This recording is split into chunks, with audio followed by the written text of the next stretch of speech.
Le 20 décembre 2023, la République démocratique du Congo a vécu sa 4e expérience électorale pour les élections du président de la République et des députés nationaux et provinciaux après l'accord global et inclusif signé à Sun City, en Afrique du Sud, et sa première expérience s'agissant des élections des conseillers municipaux dans le chef-lieu des 25 provinces, ainsi que dans la ville de Kinshasa.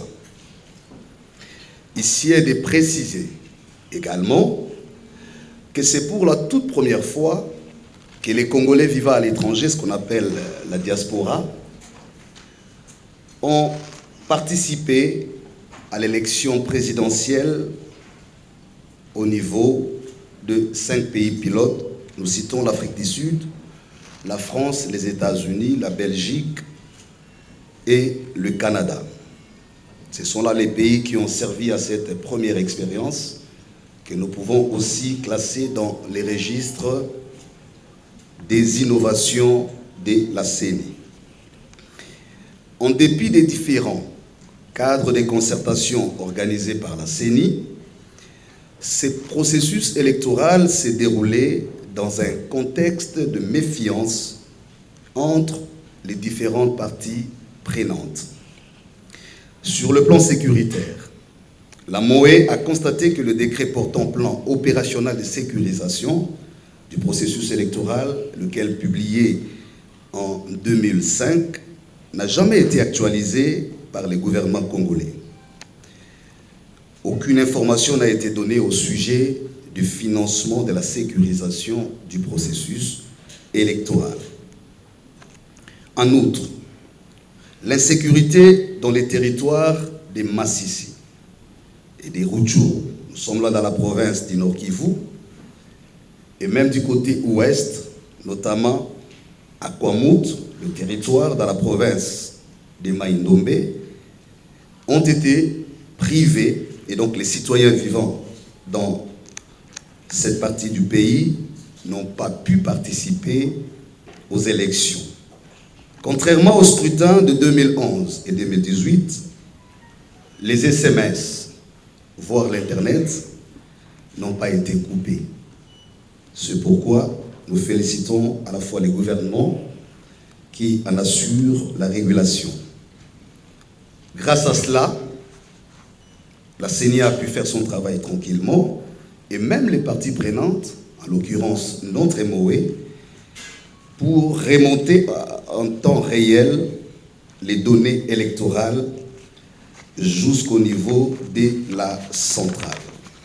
La CENI, conformément à l'article 211 de la Constitution, a organisé des opérations d'identification et d'enrôlement des électeurs afin de se doter d'une liste des électeurs. Contrairement aux administrations électorales passées, ces opérations n'ont duré que 4 mois. Ça aussi est à inscrire dans les innovations. Selon la ligne 84 du calendrier électoral, la CENI avait planifié la production, les déploiements et l'affichage des listes électorales provisoires entre le 22 mai et le 18 septembre 2023. L'article 8 de la loi électorale, sur pied duquel est fixée la publication de la liste définitive des électeurs, nous renseigne que cette liste devait être publiée au plus tard 30 jours avant les débuts de la campagne électorale.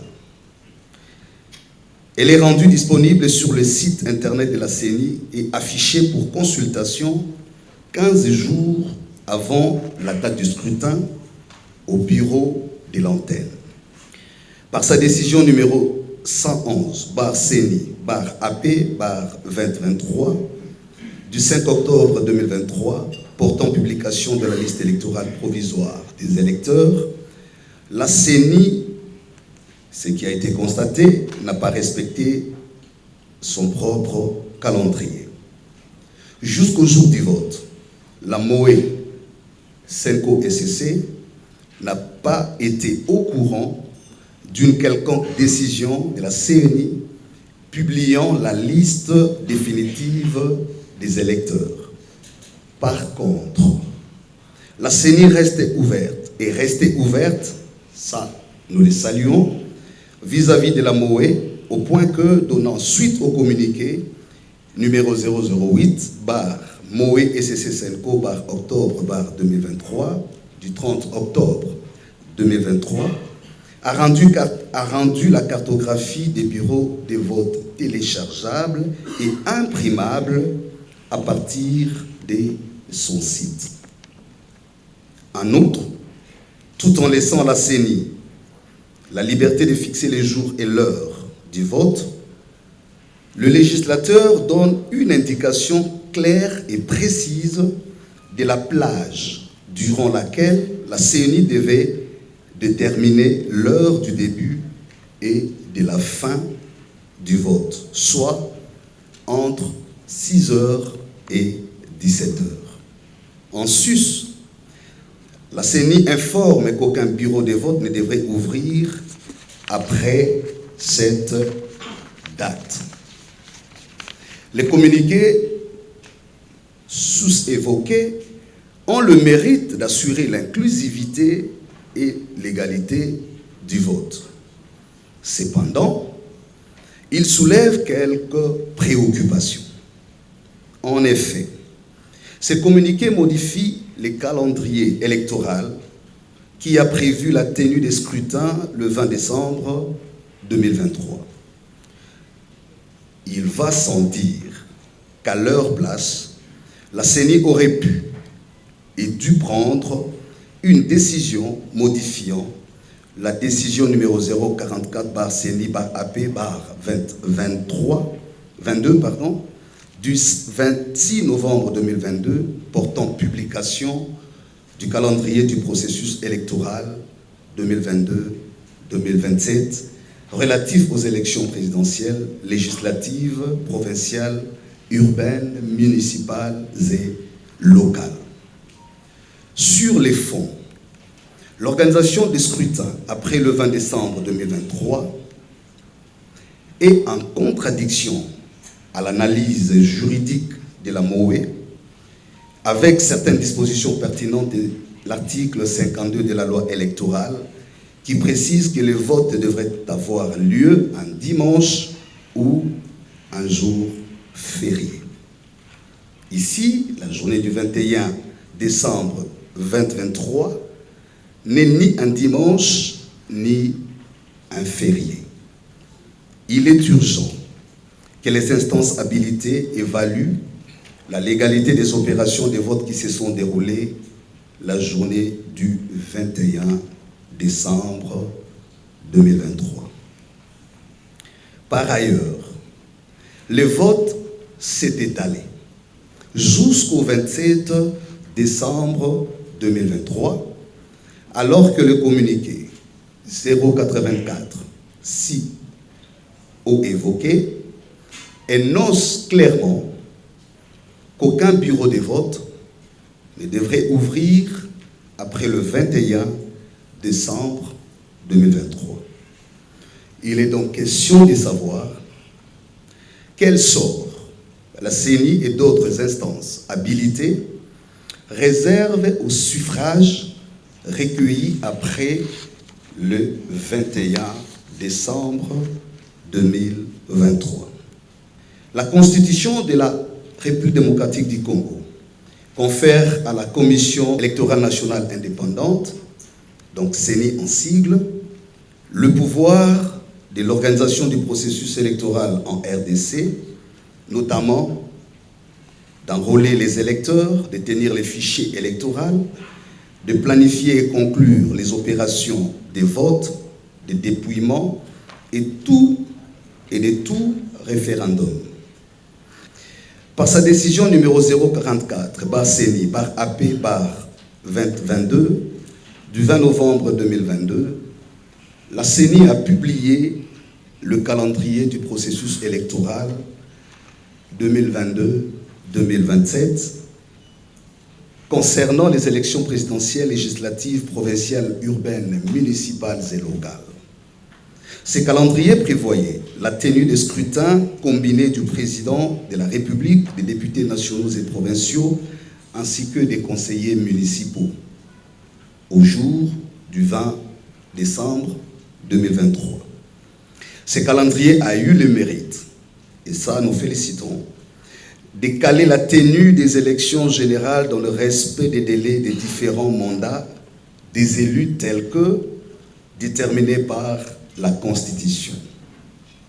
En outre, grâce à ces mêmes calendriers, la CENI a fait progresser le nombre des scrutins de 5 à 9 avec l'organisation des élections des conseillers municipaux, donc communaux, des bourgmestres, des conseillers urbains et des maires. La MOE a constaté par ailleurs que la CENI n'a pas permis aux observateurs électoraux, aux témoins et aux journalistes d'examiner en toute indépendance les opérations de la cartographie des centres d'inscription et les déploiements du matériel électoral pour les jours du vote. En plus, le fait que l'organisation des scrutins soit étalée sur plus de 6 jours, à l'instar d'autres problèmes logistiques qui avaient été constatés lors des opérations d'enrôlement et d'identification des électeurs, constitue une démonstration de faiblesse au niveau de la planification opérationnelle de la CENI.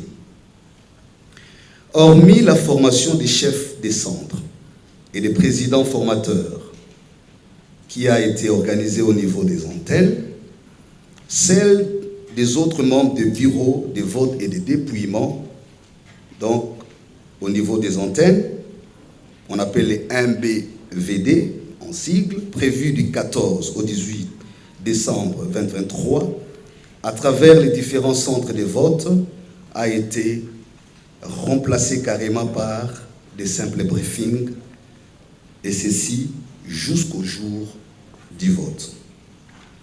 Bien plus, il convient de reconnaître qu'en dépit de tout, la CENI est restée ouverte envers la MOE, SENCO et CC, au point qu'elle a facilité les accréditations de nos observateurs, et nous avons beaucoup remercié la CENI pour cette collaboration, nonobstant quelques difficultés observées au niveau des antennes, peut-être par incompréhension entre les chefs d'antenne, mais régulièrement, la centrale de la CENI intervenait pour faciliter les choses. Conclusion. La MOE, SENCO, SCC salue les efforts fournis par la Commission électorale nationale indépendante et le gouvernement congolais, ainsi que toutes les autres parties prenantes au processus électoral, pour la tenue des scrutins combinés du 20 décembre 2023. Nous remercions particulièrement la CENI pour avoir accordé toutes les accréditations sollicitées pour cette observation. Après l'observation des différentes opérations électorales, la MOE note la détermination des électeurs qui se sont mobilisés pour accomplir leurs devoirs civiques en dépit de différents incidents observés dans les centres de bureaux de vote. Le peuple congolais a bel et bien répondu une fois de plus au rendez-vous de son histoire. La MOE, SENCO et SCC salue ainsi la bravoure de ces observateurs qui, en dépit des cas de violence, des arrestations, de l'interdiction d'accès à certains bureaux de vote dont ils ont été victimes, ont pu collecter les données reprises dans cette déclaration. La MOE, SENCO et SCC, grâce au dispositif de comptage parallèle de voix qu'elle a mis en place, constate qu'un candidat s'est largement démarqué des autres avec plus de la moitié des suffrages à lui seul.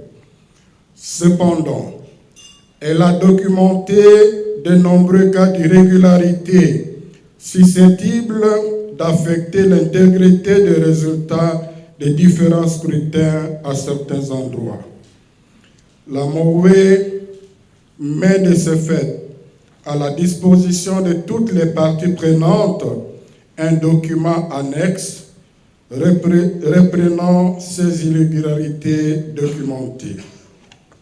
Au regard de ce qui précède, la MOE, SENCO et CC invite la Commission électorale nationale indépendante, CENI, la Cour constitutionnelle, ainsi que d'autres cours et tribunaux habilités à tirer en toute responsabilité toutes les conséquences qui s'imposent en fonction de l'incidence sur la base de calcul des résultats pour les scrutins concernés avant de proclamer respectivement les résultats provisoires et définitifs des différents scrutins.